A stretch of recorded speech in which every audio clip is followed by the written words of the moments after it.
Je m'appelle Bob et je veux partager une expérience terrifiante que j'ai vécue récemment. Tout a commencé par une nuit tranquille, quand j'étais seul à la maison. C'était un de ces jours pluvieux, le genre de temps qui rend l'environnement encore plus calme et plus sombre. Alors que je lisais un livre dans la chambre, mon téléphone a commencé à sonner. J'ai regardé l'écran et j'ai vu un numéro inconnu clignoter. Normalement, je l'ignorais, mais quelque chose m'a fait décrocher. Une voix étrange et déformée résonnait de l'autre bout de la ligne. C'était comme si quelqu'un chuchotait, mais je ne pouvais pas identifier ce qui était dit. J'ai demandé de qui il s'agissait, mais l'appel a été brusquement interrompu. Je pensais que c'était juste un canular téléphonique, alors je suis retourné à mon livre. Cependant, il n'a pas fallu longtemps pour que le téléphone sonne à nouveau. C'était le même numéro inconnu. Cette fois, j'ai décidé de le laisser sonner jusqu'à ce que je sois allé au répondeur. À ma grande surprise, la personne à l'autre bout a commencé à laisser un message. C'était une voix basse et dérangeante, comme si la personne me chuchotait directement. « Salut Bob », commença la voix me faisant geler le cœur. « Tu te souviens de moi ? Je sais ce que tu as fait. » J'ai frissonné. Qui cela pourrait-il être et qu'est-ce que cette personne savait de moi ? Le message a continué, révélant des détails personnels de ma vie que je pensais enfouis dans le passé. Des secrets que je n'avais jamais partagés avec personne. La voix continuait de me tourmenter, évoquant des moments intimes de ma vie. Des événements que je préférerais oublier. J'étais complètement pétrifié. Qui faisait ces appels ? Comment cette personne en savait-elle autant sur moi ? J'ai essayé de rappeler le numéro, mais tout. Ce que je pouvais entendre était un signal occupé. J'étais seul à la maison sans personne pour me réconforter. L'obscurité à l'extérieur semblait plus effrayante que jamais. Les appels se sont poursuivis toute la nuit, de plus en plus personnels, de plus en plus menaçants. J'avais l'impression d'être surveillé, comme si quelqu'un était dans mon esprit, en train de retourner mes secrets les plus sombres. La panique m'a saisi. J'ai pris mes clés de voiture et je suis sorti de la maison en courant, sans regarder en arrière. J'ai conduit au poste de police le plus proche et j'ai rapporté tout ce qui s'était passé. Les policiers ont promis d'enquêter, mais à ce jour, ils n'ont pas découvert qui a passé ces sinistres appels. Maintenant, chaque fois que le téléphone sonne, mon cœur bat la peur. J'ai l'impression d'être hanté par cet inconnu, quelqu'un qui connaît des secrets que j'aurais préféré ne jamais révéler. Bien que j'ai signalé aux autorités le tourment des appels inconnus, le sentiment de terreur continuait de me hanter chaque nuit. Chaque fois que le téléphone sonnait, tout mon corps se raidissait, craignant le retour de cette voix sinistre à l'autre bout du fil. J'évitais d'être seul à la maison et gardais toujours toutes les portes verrouillées, mais la paranoïa me consumait.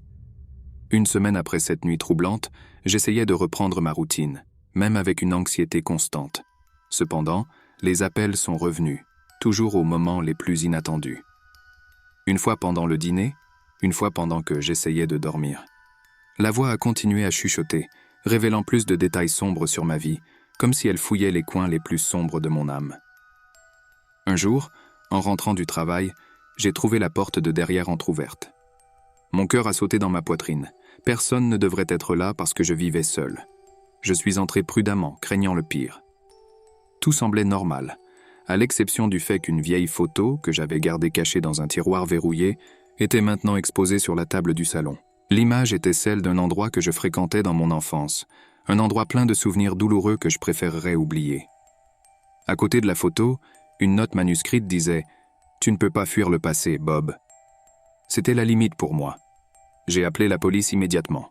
Les agents ont enquêté sur l'effraction, mais n'ont trouvé aucun signe d'effraction, ni aucun indice quant à qui aurait pu s'introduire par effraction dans la maison. J'avais l'impression d'être piégé dans un cauchemar sans fin où le passé était déterré contre ma volonté. Les appels ont continué pendant encore quelques semaines, jusqu'à ce qu'ils s'arrêtent soudainement aussi mystérieusement qu'ils avaient recommencé. J'étais soulagé, mais le traumatisme est resté. Chaque ombre dans l'obscurité semblait cacher un spectre de mon passé. Mon esprit était en ruine et je ne pouvais plus distinguer la réalité de la paranoïa. J'ai décidé de demander de l'aide professionnelle pour faire face au traumatisme que ces liens avaient mis au jour. Le thérapeute a écouté attentivement mon histoire, offrant des mots de réconfort et des stratégies pour faire face à la peur persistante. Pourtant, le sentiment d'être observé ne m'a jamais quitté. Aujourd'hui, des années après cette terrible expérience, j'essaie de passer à autre chose. Mais le traumatisme laissé par ces connexions n'a jamais complètement disparu. J'ai appris à vivre avec le sentiment de vulnérabilité, sachant que des secrets que je pensais enfouis pouvaient refaire surface à tout moment. La vérité est que je n'ai jamais découvert qui était à l'autre bout du fil, ni comment cette personne a eu accès aux secrets les plus sombres de ma vie. Cette incertitude est une cicatrice permanente dans mon esprit, un rappel constant que nous ne sommes pas toujours en sécurité, même pas dans les limites de notre propre maison. Même après toutes ces années, les souvenirs de ces appels mystérieux continuent de me hanter. Parfois, pendant la nuit, quand je suis seul à la maison, j'ai encore un frisson dans le dos au souvenir de cette voix déformée chuchotant des secrets que je préfère oublier. Récemment, des choses étranges ont recommencé à se produire. Des objets que j'avais juré avoir laissés au même endroit réapparaissent mystérieusement à différents endroits. Les lumières clignotent sans raison apparente, et parfois j'entends des pas subtils résonner dans les couloirs vides de ma maison. Une nuit, alors que je me préparais à me coucher, j'ai trouvé un message enregistré sur le répondeur. Le numéro était inconnu, mais la voix, c'était la même voix qui me hantait il y a des années. « Bonjour Bob, nos secrets m'ont manqué », murmura la voix d'un ton malicieux.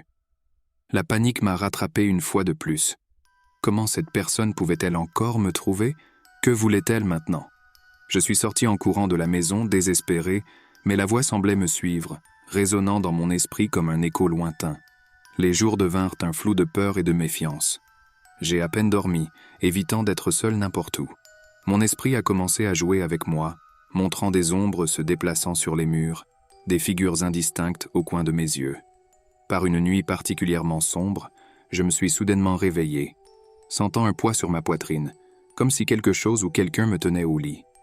J'ai essayé de crier, mais ma voix s'est perdue dans le silence de la nuit.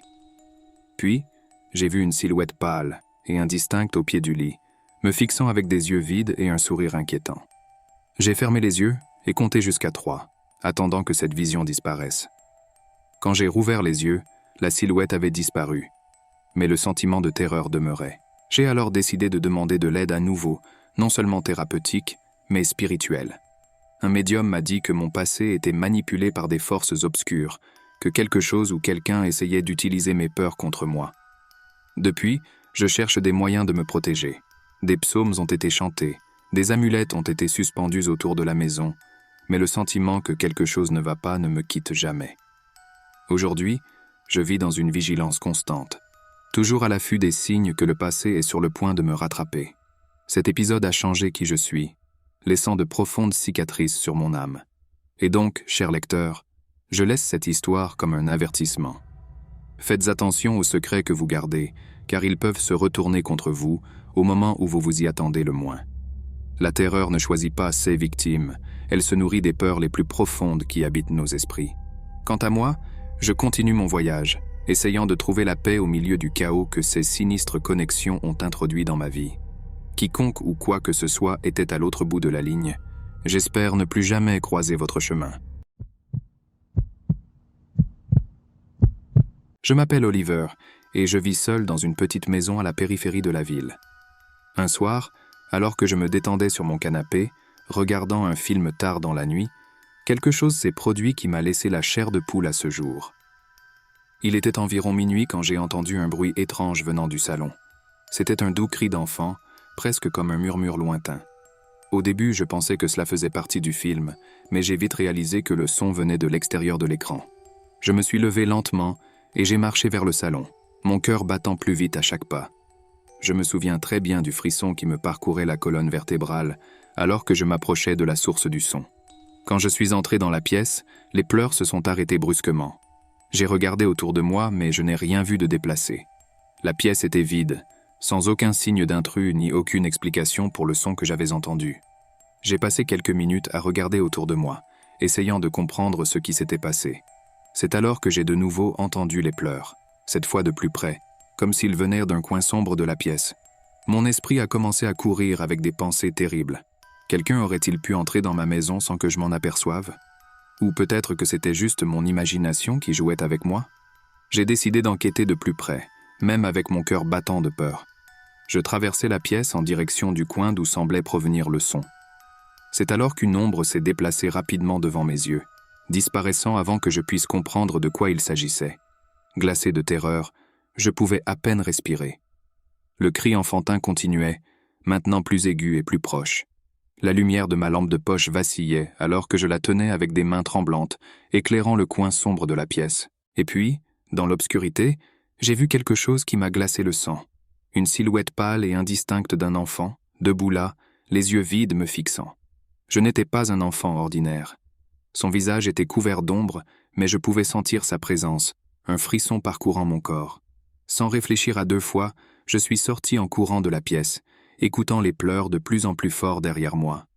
J'ai fermé la porte du salon et je me suis enfermé dans ma chambre, tremblant de peur et ne comprenant pas ce que j'avais vu. La nuit passa lentement, alors que je me recroquevillais dans mon lit, redoutant les bruits qui résonnèrent dans la maison. Finalement, à l'aube, j'ai repris le courage de vérifier à nouveau la pièce. Mais à ma grande surprise, il n'y avait aucun signe de l'enfant ni aucune explication de ce qui s'est passé cette nuit-là. Depuis, j'évite le salon la nuit et garde toutes les lumières allumées.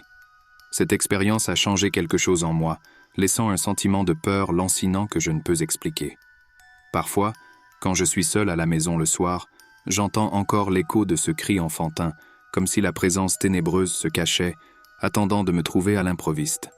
J'évite de regarder directement dans le coin sombre du salon, de peur de revoir cette silhouette indistincte qui me regarde avec des yeux vides. Cependant, les choses ont empiré depuis cette nuit. D'autres phénomènes étranges ont commencé à se produire dans la maison. Des objets qui bougeaient d'eux-mêmes, des portes qui craquaient sans vent, et un sentiment constant d'être observé, comme si une entité invisible était toujours à proximité. Mes nuits sont devenues un supplice. Le sommeil m'a échappé, et quand il l'a fait, j'ai été tourmenté par des cauchemars vifs de cet enfant pâle. Je savais que quelque chose avait été déclenché cette nuit fatidique, quelque chose qui ne pouvait pas être facilement ignoré ou expliqué rationnellement. Au fil des jours, ma santé a commencé à se détériorer. Des cernes profonds se sont formés sous mes yeux, mon appétit a disparu, et un sentiment constant d'angoisse m'accompagnait partout où j'allais. Mes amis et ma famille ont remarqué le changement en moi, mais je ne pouvais pas expliquer ce qui se passait. C'était comme si j'étais lentement consommé par quelque chose au-delà de la compréhension humaine. Une nuit, alors que j'étais allongé dans mon lit, essayant en vain de trouver du réconfort dans l'obscurité, j'ai de nouveau entendu les pleurs. Cette fois, c'était fort et clair, comme si l'enfant était juste à côté de moi. Je me figeais, incapable de bouger, alors que le son se rapprochait de plus en plus. Puis un rire bas et glaçant résonna dans la pièce. Un rire enfantin, mais avec une teinte inquiétante. Je savais qu'il n'y avait personne d'autre que moi, mais les rires ont continué, remplissant l'espace autour de moi. Désespéré, j'ai allumé la lumière de l'abat-jour à côté du lit. Et elle était là, l'enfant pâle, debout au pied du lit, avec un sourire inquiétant sur son visage. Ses yeux étaient noirs comme la nuit, reflétant le vide de son âme. Je ne pouvais pas crier, mon corps était paralysé par la terreur. L'enfant a commencé à se déplacer lentement vers moi, ses pieds glissant sur le sol sans faire de bruit. J'ai ressenti un froid intense autour de moi, comme si la température de la pièce avait chuté rapidement. Essayant de rassembler mon courage, j'ai fermé les yeux hermétiquement, souhaitant que cela disparaisse. Quand j'ai finalement rouvert les yeux, l'enfant était parti. Mais le sentiment d'oppression persistait, et je savais que je ne pourrais pas facilement échapper à cette présence maléfique. Depuis cette nuit, ma maison est devenue un lieu de cauchemar vivant. Je continue d'entendre des voix chuchotantes dans les couloirs, des ombres qui bougent quand il n'y a pas de lumière, et le sentiment que quelque chose de terrible est toujours autour de moi. J'étais seul à la maison cette nuit noire. Alors que je lisais un livre sur le canapé, une musique douce et mélancolique a commencé à résonner autour de moi. Il n'y avait pas de radio allumée, aucun appareil produisant un tel son. C'était comme si l'atmosphère elle-même vibrait de cette mélodie énigmatique. Au début, je pensais que c'était mon imagination, peut-être le vent soufflant d'une manière particulière à travers les fissures de la maison. Mais au fil des minutes, la musique est devenue plus définie, plus présente. C'était une chanson qui semblait provenir d'une époque oubliée, une mélodie triste pleine de nostalgie. Je me suis levé, mon cœur battant dans ma poitrine, et j'ai traversé les pièces de la maison. La musique ne s'arrêtait pas, et je ne pouvais pas identifier d'où elle venait. Les murs semblaient absorber le son, créant une atmosphère oppressante autour de moi. Je suis retourné sur le canapé, mais la musique n'arrêtait pas de m'intéresser. J'ai fermé les yeux, essayant de bloquer ce son troublant, mais c'était comme si la mélodie était gravée dans mon esprit. Qui ou quoi faisait ce bruit? Une présence surnaturelle? J'ai décidé d'enquêter plus avant. La maison avait l'air différente la nuit. Les coins sombres prenaient vie d'eux-mêmes et chaque ombre se transformait en quelque chose de sinistre. Dans l'une des pièces, j'ai remarqué que la musique devenait de plus en plus forte, comme s'il y avait l'épicentre de ce phénomène inexplicable. En entrant dans la pièce, l'air est devenu lourd et glacial. La mélodie atteignit son apogée, résonnant autour de moi comme si elle faisait partie de l'obscurité elle-même. Et puis, j'ai vu une silhouette indistincte dans le coin de la pièce, enveloppée d'ombres dansantes. Mon corps s'est figé. Je savais que je n'étais plus seul. La présence se manifestait à travers la musique, comme si c'était le seul moyen de communiquer. La chanson était une complainte, une voix du passé cherchant la rédemption ou la vengeance. J'ai essayé de parler, mais mes mots se sont perdus dans le brouillard de la peur. La silhouette s'approcha lentement, chaque pas résonnant comme un écho lointain. Ses yeux brillaient dans l'obscurité, fixés sur moi. C'est alors que j'ai réalisé que la mélodie n'était pas seulement une chanson, mais un appel. Un appel à quelque chose au-delà de la compréhension humaine. Quelque chose qui habitait dans l'ombre et se nourrissait de terreur. J'ai couru hors de la maison, essayant désespérément d'échapper à cette sinistre présence. La musique m'a suivi, une bande sonore de mon évasion désespérée. Je savais que je ne pouvais pas échapper à cette entité, mais j'ai quand même couru. Depuis cette nuit, la musique continue de résonner dans mon esprit, me rappelant qu'il existe des forces au-delà de notre compréhension, habitant les endroits les plus sombres de notre existence. La présence surnaturelle que j'ai trouvée dans cette maison me hante encore, murmurant sa mélodie éternelle dans les recoins de mon esprit. Et donc, je reste alerte, sachant que la terreur peut se manifester de manière subtile et dérangeante, toujours tapie dans l'ombre de la nuit.